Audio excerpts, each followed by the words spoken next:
Oh là là. Oh là là. Oui, quoi? Qu'est-ce qui se Oh là passe? là. Quelque J'ai eu chose de peur. bizarre? Vous Vauban, êtes étonné? J'ai eu peur. Non, mais je... Hein? Là. Eh ben, pour tout vous dire, je l'ai un peu emprunté. Il n'est pas à moi. Vous voyez, hein, vous le devinez, j'ai pas ça dans ma Mais garde-robe ça te personnelle. va vachement bien d'être emplumé, Je te toi. remercie. C'est Philippe Couteau, alias Bilout, qui utilise cet accessoire plus le complet costume du marquis de Vauban pour faire visiter la citadelle du même nom. Je vous propose de suivre mon panache blanc du côté, évidemment, du château d'Oléron. On dirait là un troupeau de moutons bellants qui avance. Si vous venez visiter la citadelle Vauban du château d'Oléron, vous aurez sûrement affaire à lui. Mamie, Bilout, un guide de la citadelle pas comme les autres. Car sous le costume se cache un ancien ostréiculteur qui a tout quitté pour devenir comédien et transmettre l'histoire de son île par le rire. Ça, c'était Bilout côté scène. Côté ville, c'est un père de famille qui prend du temps pour raconter la citadelle à sa fille, Philippine. Et la jeune femme a attrapé le virus. Car chaque été, elle enfile elle aussi un costume pour faire des visites aux côtés de son père. Ça me fait plaisir de faire voir aux touristes ce qui est vraiment notre île et notre patrimoine. Pour moi, le château d'Oléron, c'est le plus beau village de l'île. J'y ai vécu toute mon enfance et j'aurais vraiment beaucoup de mal à le quitter parce que j'ai tout fait ici, de ma petite enfance jusqu'à mon adolescence. Et même pour Bilout, les souvenirs d'enfance sont liés à la citadelle. L'édifice n'est jamais devenu un lieu de travail pour lui, il est bel et bien resté un terrain de jeu. étant mioche, je me déguisais. Maintenant, je me costume et je fais vivre cette citadelle. Mais j'y ai toujours vécu parce que c'était une aventure. Imaginons ce que c'était pour un gamin. Tu vois, j'étais même plus petit que toi, on était haut comme ça. Et on allait galoper partout et on trouvait des vieux réseaux d'égouts. On allait ramper là-dedans. Je ramenais un tas de saloperies chez ta grand-mère et qui me conspuaient parce que c'était des saloperies. Mais pour moi, c'était des trésors. Et devenu adulte, Bilout a poursuivi sa chasse au trésor, celle de l'histoire de son île. Depuis quelques années, il fouille dans le passé d'Oléron avec l'aide des habitants comme Christophe. Donc, de l'Atlantique, tu vois.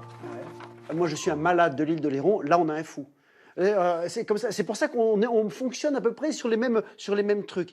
Et l'idée qu'on avait et qu'on a avec Christophe et qu'on a encore, parce que lui a des trésors, ce que j'appelle des trésors. Cartes, photos d'époque. Pendant un an, Bilout a collecté de nombreux documents qui narrent la vie d'antan sur Oléron et il en a fait un livre. Grâce à la mise à disposition d'archives de famille comme celle de Christophe, la mémoire personnelle devient collective. Sans toi et sans d'autres gens, moi je fais quoi? J'ai quelques documents, oui, mais sans ce que tu viens de me dégoter ça, sans cette photo ici. Ça, c'est le vapeur de Boyarville en Ah, 1907. Donc photo qui a 110 ans. C'est une photo qui a 110 ans. 110 ans. Alors, elle t'appartient, évidemment, techniquement, elle t'appartient, mais d'un autre Elle côté, appartient à la communauté. elle appartient à la communauté. Et ça c'est chouette. Ostréiculteur, comédien et même écrivain, Bilout a plusieurs casquettes. Mais celle qu'il préfère par-dessus tout, c'est celle de trait d'union entre tous les Oléronnais. Philippe Couteau qui nous a rejoint en plateau. Bonjour. Ça va, Bilout?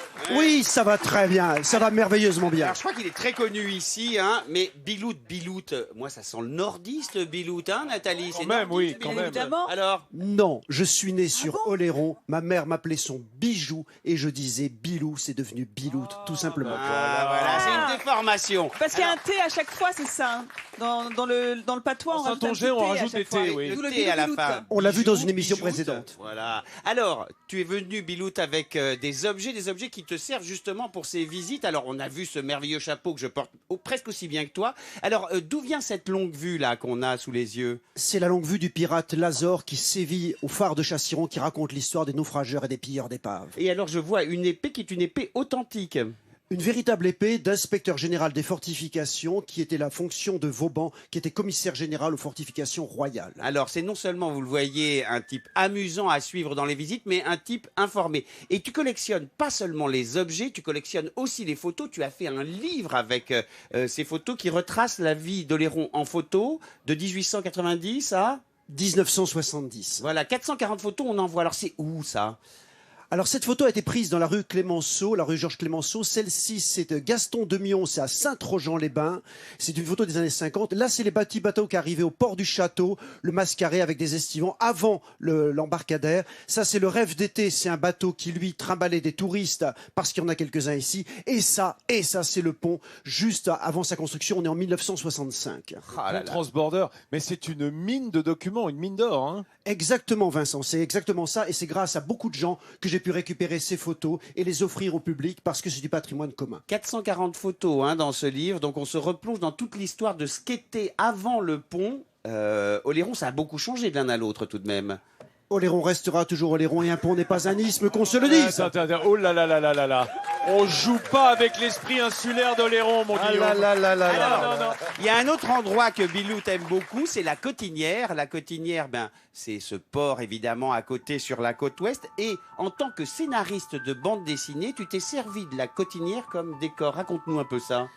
La Cotinière, faut dire, c'est des gueules, c'est des marins, c'est des personnages qui sont très hauts en couleur et qui continuent à chalouper et à louvoyer quand ils arrivent à terre. Ils sont fait tellement brasser par la mer qu'ils supportent pas de se faire brasser par les hommes. Donc, ce sont des personnages dont on s'est servi avec Ludo pour cette bande dessinée, la 3e du nom qu'on a sortie l'année dernière. Voilà, alors les deux marins de la Cotinière qui sont peut-être les pires marins de la côte atlantique quand on lit cette bande dessinée, ils s'appellent comment? Silver et Dédé, ce sont des écologistes, ils ne pêchent rien. Oui, ils ne pêchent absolument rien. Alors 3e album, est-ce que ça va continuer cette série? Ah, l'année prochaine, on les amène au Canada. On les amène chez les grands frères de là-bas, de l'autre côté, la belle province. On les amène là-bas. Au Canada, au Québec, il va aller là-bas avec Silver et Dédé. En attendant, au nom de toute l'équipe de Midi en France, qui ne devrait pas parler comme ça. Je sais pas si tu gagnes vraiment, Guillaume. Non, je fais très bien l'accent canadien, je voulais faire une démonstration. On est heureux de te remettre aujourd'hui. Bravo. Le sourire de France, Bilout, bien mérité. Merci beaucoup. Voilà, en tant que personnage phare de cette île, il y a 2 phares dans cette île.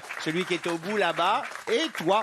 Il y a le phare La ouest. Ciron. Et le phare ouest et le phare du nord, effectivement. Merci à vous. Merci beaucoup. Évidemment, Bilout, le Sourire de France ouvre le droit à venir déguster le plat final à la table de Midi en France tout à l'heure. Hein. Faut rester avec nous. Hein. La vie est belle, Rabelaisien, Versailles. Oui. Et en plus, on a le droit de mettre des notes au Mia que nous prépare Michael pour l'instant. Et